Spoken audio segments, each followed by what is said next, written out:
by the Gandhi family. I've said this in Parliament. For 600 rupees, a 30-acre piece of land taken on rent, the family builds itself a nice, lovely complex there.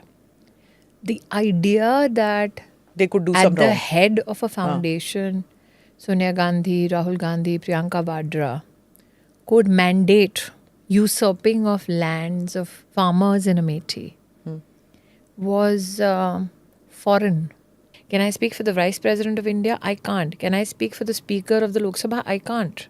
It's not as if the opposition doesn't know it. They know it. And the opposition is hell bent on ensuring that there's a competitive spirit about who can angle that I'm more anti-Modi than my colleague within my same party. The issue is that when you say, why did you wade into a controversy? What did you think? You'll slap me around and I'll say, Hanji, please, ek aur. Nahin. You whack me about, I'll hit back. And I'll then hit back, and I'll hit back, and I'll hit back. Till you decide not to whack me anymore. They went after a 16-year-old girl to destroy a child because they couldn't handle the attack from the mother. And I have not even digressed into it that Mrs. Gandhi has a grandchild of her own. Who is a girl? Because that's not my politics. That is a typical Gandhi Khandan, mafioso kind of politics. But I can promise you this. Because of that one thing that they did to my 16-year-old kid, I am hell-bent for the rest of my life. If Rahul Gandhi comes into Amethi, he will lose. Does not matter whether I am the BJP candidate or not. The Gandhis will never win Amethi again.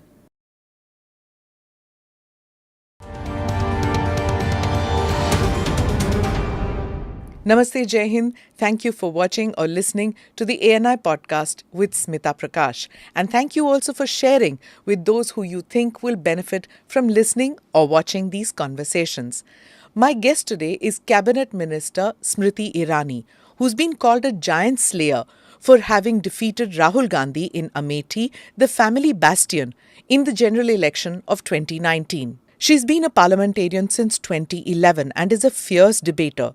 Smriti Zubin Irani was the youngest minister in PM Modi's second ministry in 2019. She's held the portfolios of Minister of Women and Child Development since 2019 and also Minister of Minority Affairs since 2022 as the first non-Muslim to hold the position. She previously served as Minister of Human Resource Development 2014 to 2016. Minister of Textile and Minister of Information and Broadcasting 2017 to 2018. Smriti is both liked and feared by the media because she doesn't mince her words. She's a polyglot and can speak Punjabi, Bengali, Gujarati, English and Hindi. And before all her political achievements, she's had a very successful career in the Bombay film industry. Many of you will recall the iconic character of Tulsi that she played in the Ekta Kapoor serial Saas Bhi Kabhi Bahu Thi. Smriti ji, finally on my podcast. Thank you so much. Thank you for having me. Okay, so I think every 5 years you give me an interview. Do I? 2014. Uske baad 2014 when you were in Amethi, I tailed you. Then 2019 I tailed you. I think in 2014 you were a bit circumspect. Huh. You have seen so many politicians say so much to media about their own achievements or possibilities of achievements that I still remember that look that you gave me in Amethi, where you were like, yep, I've seen that look before of somebody who's facing abject defeat but is insisting that they will win. So I think you were being kind to somebody you think was whimsical about their political opportunities. Okay, that was a lot of analysis you did with that pehla look. So my first impression at that time, though I'd seen you before in Thankfully, you didn't have the bechari marne wali hai look. Because there were many people who were of that opinion. And many who had, in fact, they have this whole demeanor as though आपकी कोई शहादत होने वाली है या आपका कोई जनाजा उठने वाला है. So mercifully you didn't have that. No. My first reaction was that not of what people were saying, that sacrificial lamb. My thing was, oh my God, she's here for a long term. Because when the suitcases were coming on the conveyor belt, I was standing next to you, and your suitcase came and before mine. So I offered to help, and you said no, I will pick up my own case. So I thought, okay, refreshing. She doesn't have, a A legion of litany of people. people. Yeah, helping you with the I never suitcase. did. You didn't. I Yeah. didn't have it in my media career. I didn't fancy it in politics. I think that it's one, if you need to be managed, then how will you manage the aspirations or the challenges of others? So I have been a lone wolf would be too much, but yeah. Even in 2019, when I came to that pokey little flat you had above those shops at the bottom, and then you had that, and it was so ordinary, if I may. I'm not trying to say that, you didn't have a luxurious apartment, or you didn't even have a well-appointed apartment. It was We just in chotu. 2014 got a space, and remember at that time Sonia Gandhi was UPA president, and Akhilesh had the reins in Uttar Pradesh along with Mulayam Singh ji, and nobody was even willing to offer us any space No, to 2019 live I'm in. talking Yes, about. that's right. 2019 was a leg up. In 2014, we got 3-4 rooms above a cement godown. We had no wherewithals, we had no furniture, nothing. So there was a group of women, all of us stacked up in that little godown so-called apartment. And I remember most of us, when we came back, we call it home, when we used to come back after our campaign, it was a 2022 long day campaign. And there's some of us who would wake up the next day, kind of, I mean, I still have a mark where some insect would bite us, or you would fall sick, suddenly come up with a fever because you got some infection. Yeah. There was not a thing available, not a single hotel there, which is extraordinary for a place which has had 40 years of a Gandhi rule. And no hotel, no guest house, no rest house, no sarkari guest house, where, even the DM could functionally possibly work out of. There was no collector's office. There was no fire station there. No hospital had a CT scan machine. In fact, the first X-ray machine that came into a district hospital came after we intervened. We had no dialysis center. We have no police line there. So there were many firsts in Amethi. Yeah. So where I would live was the least of the problems. 2019 was a leg up because by then there was also a sense of fear in 2014. कि भाई आप तो लड़के चले जाओगे, उसके बाद हमारे पीछे लोग पड़ेंगे कि how day you support the BJP. तो खौफ का माहौल वहाँ पर 2014 में था, विच आपने भी देखा, you were witness to it. So for us to be so belligerent कि हम लड़ने आए हैं और we are here to stay, people took it with a pinch of salt. 19 was a bit different because by then I had spent 5 years there, and I had already told people that there's no guarantee who the BJP candidate will be in 19 because that's a parliamentary board decision. But by then people साहस मिला लोगों को कि ठीक है दीदी, मेरे घर के ऊपर वाला जो घर है या मेरे गोडाउन के ऊपर वाला जो 2-3 कमरा है वो आपको किराए पे हम दे सकते हैं. तो 19 में सीमेंट के गोडाउन से हटकर हम किसी दुकान के ऊपर वाले जो 2-3 कमरे हैं वहाँ पे रहने की हमारी fumes. I was like, how are you living here? But that is a life that people in Amethi were leading. Why should mine be any different? Yeah. I think that for many journalists, it was a shocker. Yeah. Because the presumption in Lutyens, or for that matter, journalists around the world, there were some who came from far and wide, was that, अरे यहाँ पे तो गांधी खानदान इतने साल रहा है, तो यहाँ पे तो मतलब 5-star accommodations होंगे, facilities होंगे. I remember one news channel which did an interview of mine in the middle of a ramshackle home in 19. The editor said कि घर मिट्टी का है लेकिन टॉयलेट मोदी ने बाहर पक्का बना दिया है. So that contrast was more than visible for people. I've covered elections in Amethi for several years. Every time I would go, Lucknow se niklo. And I've said this before on shows and things, that there wasn't a single place you could stop for a loo break. From So you, women It is very journalists, difficult for people to. they don't understand it, and nobody used reporting it, mind you. I've written it, I've reported it also.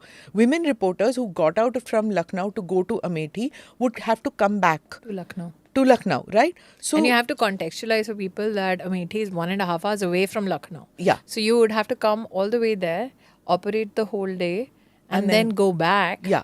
So you shoot before sun goes down, you shoot. And for a television journalist, for that was important. Because and more there would be no importantly, electricity. No so electricity. there are pictures of me standing atop a gadi. And people with their torches out and some candles out and me addressing a crowd. So somebody called me and said, really? Yeah. I mean, do you think they don't have electricity? I said, they genuinely don't. Don't. And for women, because there are no loo stops and there's no loo in Amethi also, there was nothing. You couldn't go just anywhere. So you basically don't eat breakfast, unlike the other male journos who would tank up on their breakfast and their coffees. And we can't, right? Because you don't know. I think what is significant is that everybody knew, nobody wrote about it. Yeah, this is what I'm saying. So when you're saying that foreign journalists came, foreign journalists were not writing that. Like, for example, when I went, I don't remember which election it was, they would keep saying, yeah, चार कस्तूरबा बने, दो कस्तूरबा बने. I said, what is Kasturba बने hai? What are kasturbas? Those were women's hostels. So there was a women's hostel, the Kasturba, in the middle of marshy land. It would be inhabitable. Yes, exactly. It would have no furniture where you could possibly operate Nothing. from, There was nobody study inside it. from, or if it's a hostel to sleep in. No. Nothing. And then this was in a marshy land. So, pehli baat to you can't access it because of the marsh. And women staying there. It was a women's hostel. उधर से निकल के वो कस्तूरबा से अगर hostel है वो निकल के how will she go to her campus or college? It took me a Nothing. while to tell people that genuinely believe me that people were being robbed of their lands by the Gandhi family. The idea that They could do at some the wrong. head of a foundation, Sonia Gandhi, Rahul Gandhi, Priyanka Vadra could mandate usurping of lands of farmers in Amethi was foreign. Because people say, अरे इतना पैसा है क्या करेंगे ये वाली ज़मीन लेके. But they took land in the name of industrialization. There was land in one area which was for minority girl students. They took over that land to open their own office. Girls who went against the family and did dharna against them were imprisoned. Young school girls from the minority community. So the whole concept that was sold about the Gandhi family was that they're benevolent, was that they're so cultured they could possibly never loot, was that they're so erudite, that they're so well read, that how could they possibly have a disconnect with the needs of the people and not serve it. I think that my Amethi journey contrasted that, and suddenly a lot of people found voice. Journalists, yes, were compelled to then convey that voice. But those voices existed. They never had an outlet. So people were, there's one Samrat Cycle Zameen, which is something that I've brought up many a times in Parliament. In the 80s, that land was procured from farmers. They were given the hope कि इधर factory लगाएंगे. Some bicycle manufacturer was called and then told कि आप इसमें factory लगाओ. Like clockwork, the guy declares bankruptcy कि हम नहीं चला सकते. And like clockwork, a foundation which is not supposed to do any commercial activity takes over the land. So when I go to Amethi, the first question I ask is the foundation can never do commercial activity.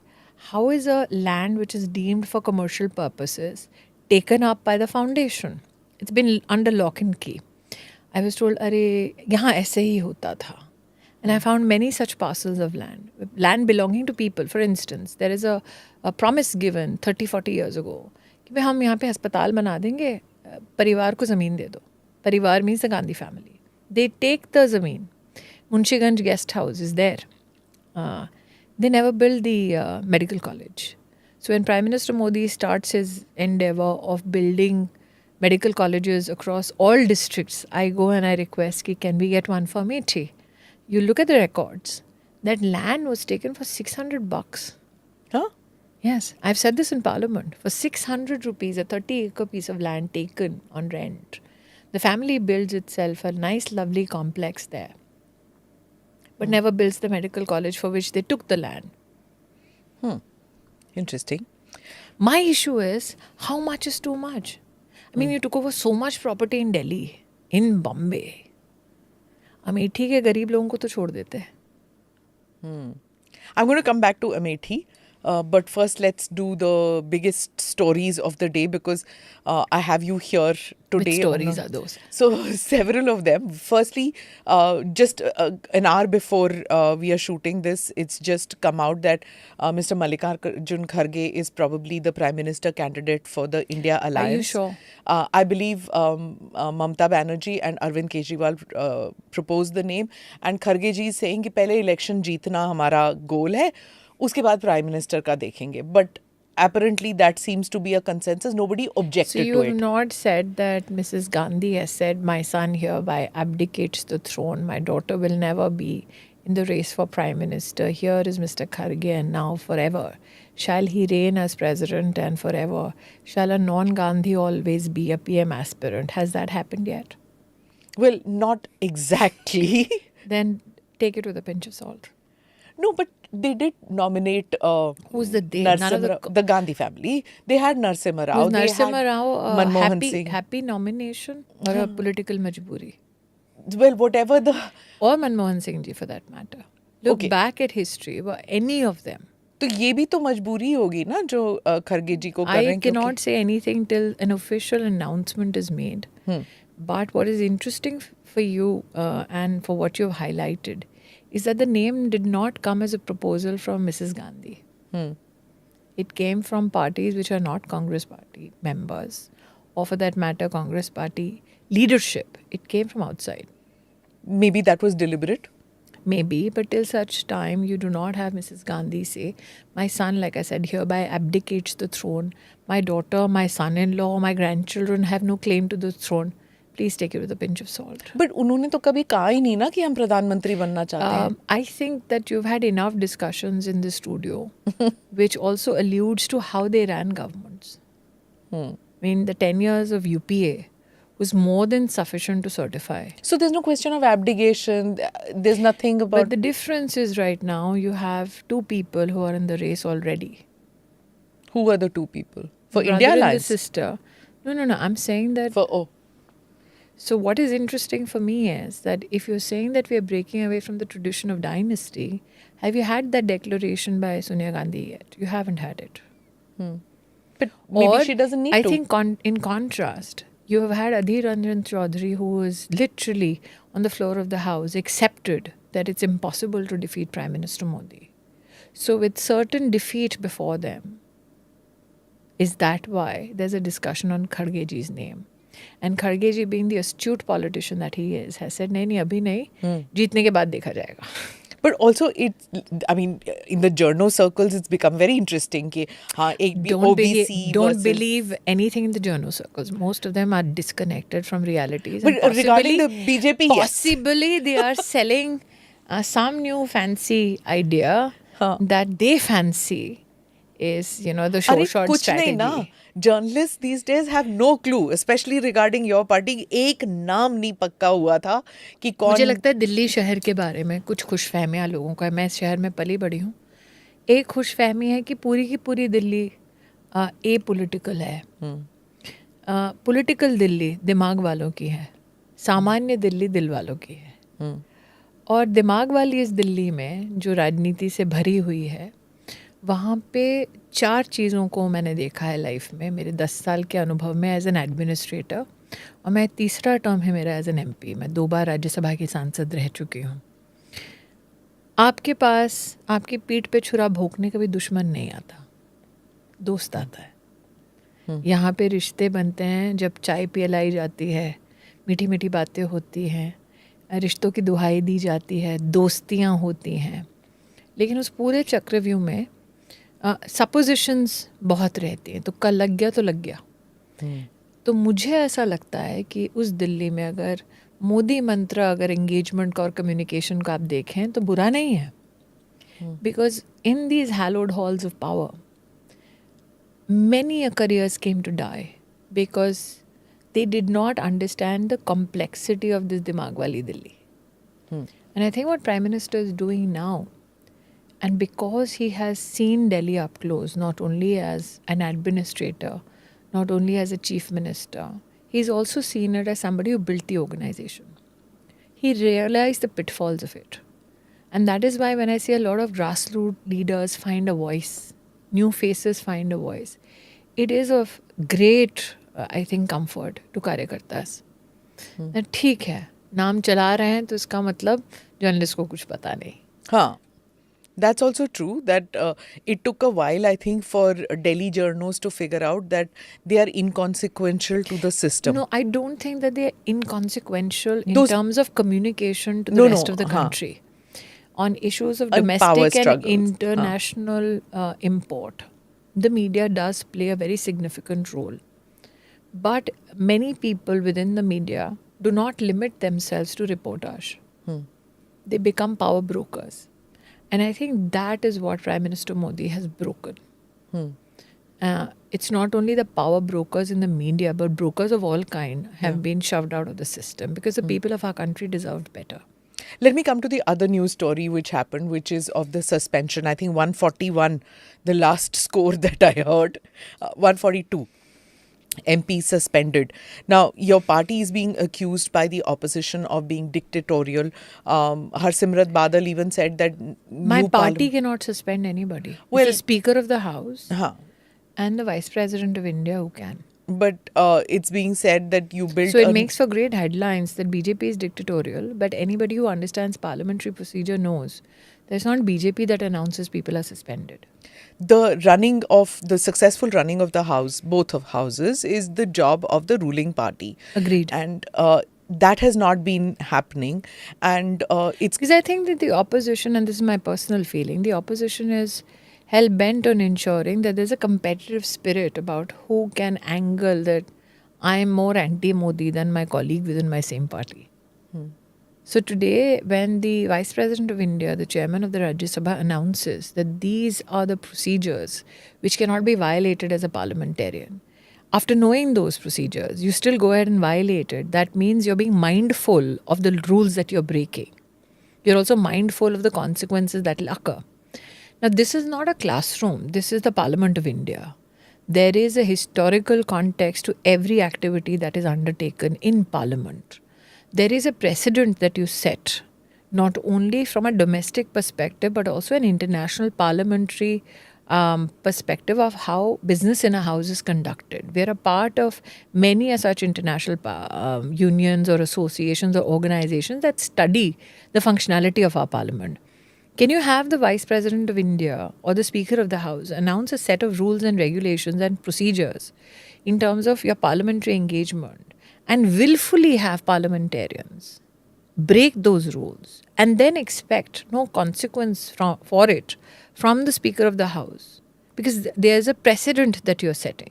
But these were the norms which were anyway happening, right? Getting into the well of the house, placards. It's been there for decades. So if you say that I want to ensure that there is dysfunctionality because I am going to be anarchist and people before me in parliaments before me were allowed it and hence I shall also break the rule.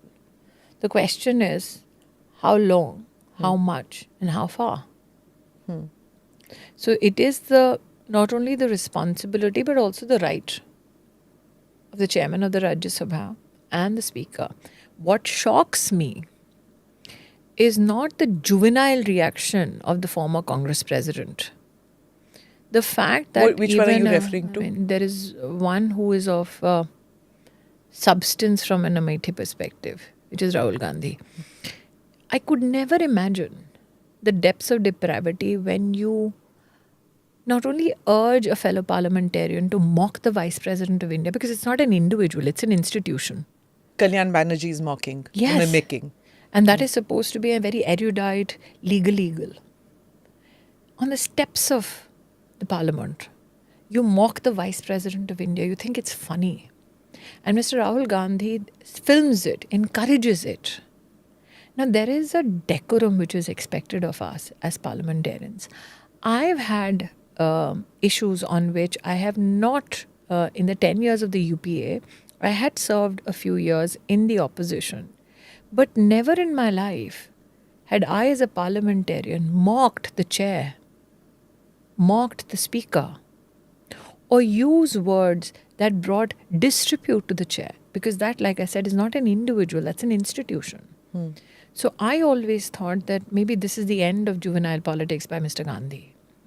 But to willfully stand there and encourage disrespect towards the Vice President of India, now that's a new low that he has hit. Kalyan Banerjee included, but every parliamentarian who stood there and laughed and encouraged Kalyan Banerjee to humiliate the Vice President's office is equally culpable. And there's So been in no the apology House, as yet. in the House, can you expect them to do better?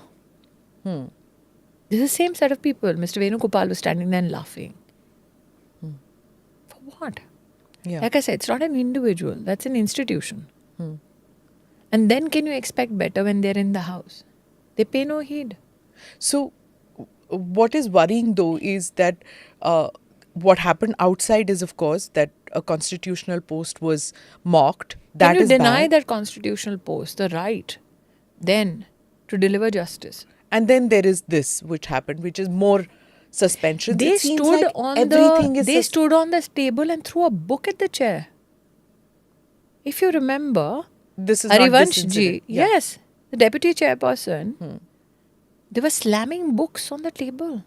They were chucking papers at the chair. This is the earlier parliament building. Yes, but it's the same opposition. Yeah. Same members who are playing truant. So Harsimrat Badal says that this new parliament building is a graveyard of democracy because It may be a graveyard for those who consider themselves opposition.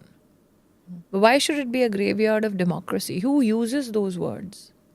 It's not as if the BJP always had a winning streak. We were on the losing side as well. But did we, as political activists, ever demean our institutions? You can question process, procedures, and ask. But can you say that the parliament is not to be given due respect only because you're not in power? So they keep bringing up Mr. Arun Jaitley and Ms. Sushma Swaraj's statement saying these kind of protests are part of democracy where you can protest in Is parliament. throwing a paper at the chair. Has Sushma Swaraj, Arun Jaitley ever thrown a crumpled up, balled up piece of paper at the chair? No. Have Arun Jaitley, Sushma Swaraj ever banged books on the table of the Rajya Sabha? No. Have Arun Jaitley or Sushma Swaraj ever mocked the Vice President of India on the steps of Parliament? No. Have Arun Jaitley or Sushma Swaraj used language within Parliament which brings disrepute to parliamentary procedures as such? No. Do you think this was done deliberately Of course to it was. invite suspension? Because Yes. that seems to have united. But that's more than obvious. Okay. You know the rules. You know the consequence of breaking it. If I broke a rule today, do you think that the Speaker or the Vice President of India will have any mercy for me? Not at all. Because they cannot show a precedence where I can, let's say, break a law or a procedure and then not invite the wrath of the chair. But this has united the India Alliance where they were. Can you imagine breaking the law unites them? Point. Bringing disrepute to Parliament unites them. Mocking the Vice President of India unites them. The last time there was an election for the President's office to humiliate the President of India, that united them. Okay. The comment that was made. Yes, by they were Aditya. united in their attempt to humiliate the President of India. So what you're telling me is that they come together only when they have to demean Indian institutions. Otherwise, they never come together. Were you in Parliament when those two people jumped into the. I was in the foyer, yes. You And were I in the walked in immediately after the House was called to order. Why is there no. I mean, I'll get into the other issues, but why is there no drill conducted to I exit can't from. because there is a investigation already underway. No, and I mean drill Parliament right conducted now to is, exit from the when such kind of an attack happened. We saw people just sauntering around, hands in the pocket, shuffling. When there is an attack, it's quite clear, and everybody's wits should be have been there, and they should have evacuated. They should have left from the exits, but they were just hanging around. I think, like I said, the procedures which are now to govern conduct in such circumstances is something which is under the aegis of the Okay. Speaker of So you haven't had those kind office. of drills My issue before? was that when we went back immediately, people like me, Praladji, all of us, at 2 o'clock, we reassembled. It was essential at that time to show democracy at work. It was essential at that time show that there is no fear, that whatever has happened in the chamber does not desist us to come back to that very hallowed hall and gather again so that business can be conducted by the Speaker. The Speaker expects of all of us that we contribute and support him. If I today, in this interview, start questioning processes, procedures while Parliament in session, while investigation is ongoing, while the Speaker himself has said, no matter what your political organization, everybody needs to contribute so that systems can be bettered. I would digress from my responsibility then. My responsibility as a parliamentarian and as a minister was, it does not matter where I am, how I am, what my concerns are personally. I need to be in that house when the bell rings and we assemble again, so that when citizens of the world see the Indian Parliament, they don't see empty benches, they see resolute parliamentarians, irrespective of their politics, standing there. So is it so difficult or is it so wrong for the opposition to demand that the Prime Minister or the Home Minister come and give a statement? Why not? I think that the Speaker has already spoken on this issue. He's also invited dialogue on the issue. The challenge that the opposition is afflicted with is that those institutions, processes that do not converge under the Prime Minister's office but actually are the hallmarked intervention of the Speaker. They want the Prime Minister to speak for the Speaker of the Lok Sabha. Constitutionally, Yeah. can the Prime Minister speak for the Speaker's chair, which is over and above The all Home Minister politics, can't. which is over and above even parliamentary security, is under the aegis of the Speaker. But the Delhi police Can does they come. speak on the Speaker's behalf? They can't. The Speaker can, but you deny the Speaker the right to conduct deliberations and dialogues. Okay. So Can I speak for the President of India? I can't. Can I speak for the Vice President of India? I can't. Can I speak for the Speaker of the Lok Sabha? I can't. It's not as if the opposition doesn't know it. They know it. So I think that when your opposition is reduced to just headline hunting, and when you want to ensure that there is this cantankerous intervention of always creating some kind of friction or conflict, then you're not serving the purpose of finding a solution or serving the purpose of wanting a dialogue.